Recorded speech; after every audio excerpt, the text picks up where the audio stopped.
I had just been elected alderman in actually February of 1979 with the help of a lot of the attorneys that became the Lawyers Committee, including Jack Kaplan, Jack Doppold, Sheldon Zenner, Ellen Morgan before they were married, David Rice, lots of others. You have to kind of look at what the geography and the makeup of the housing stock was in Rogers Park and Edgewater. Those were the two communities that really made up the geography of his ward, the 49th ward. It was largely rental, which made it affordable for people who may not be able to afford housing in other communities, but also suffered from building conditions that made it costly to repair or needed attention, depending on the ownership, either willfully or unable. Our probably single biggest problem was we had a lot of big apartment buildings with bad landlords, and we were overwhelmed. We'd go to court.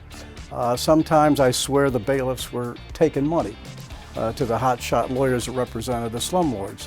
And we said, well, listen, you gotta have help. I can't, go to court. I'm not even a lawyer. We need lawyers to go to court. Because we'd organize some people to go to court, but sometimes the judges didn't care. I mean, it could be helpful if you brought a bunch of neighbors that scream about a building, but we need someone who's gonna go in and represent that building. And so that's where the idea was born. We said,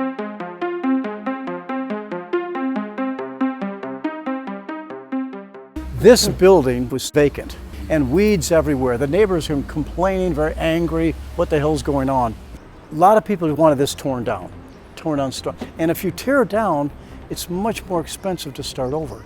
So in this case, because of the Lawyers Committee and what those people did, the building itself was saved. Those things were happening in all these different buildings. And for a lot of these lawyers you're talking to, all of a sudden, particularly ones that were inhabited, most of them were, people come and say, oh, thank God, what can I do to help? We would be working with local community organizations in Rogers Park or Edgewater, but we would come in with our lawyer hats on, and I would come in, and to be able to sit down, I remember a number of times where I'd be sitting in a tenant's apartment, or in sometimes there'd be a small common area where we would gather outside of someone's apartment and just talk and listen to them. I remember listening to people and hearing what they were doing, and then we would then be able to come back and report to them on what we had learned about the condition of the building and the ways that we thought we might be able to make a difference. They were able to start seeing the conditions improve and found a safe home that they didn't have before we were involved.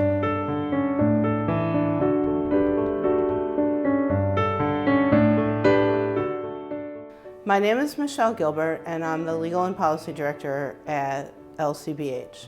So I met Sharon in December 2020, which should get your attention, right in the middle of COVID. There was a moratorium against evictions, and there was also rental assistance that was really beginning to flow to landlords. Sharon had COVID impact. She clearly should not have had an eviction filed against her at that time.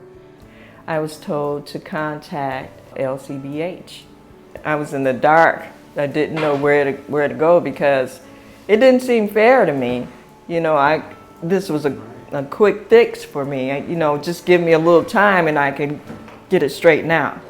We took her case immediately.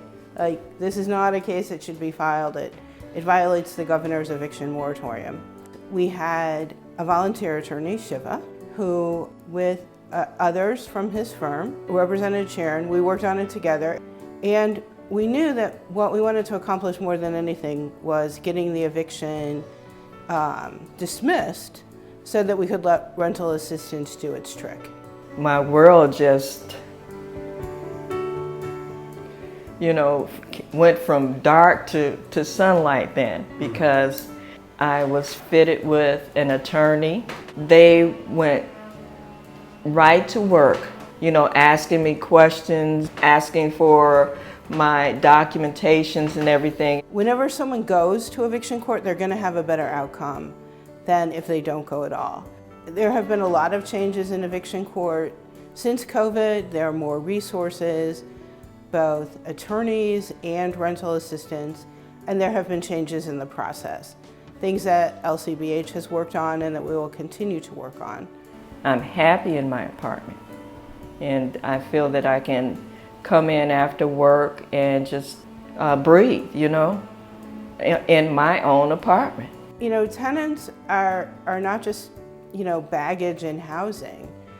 They are why housing exists.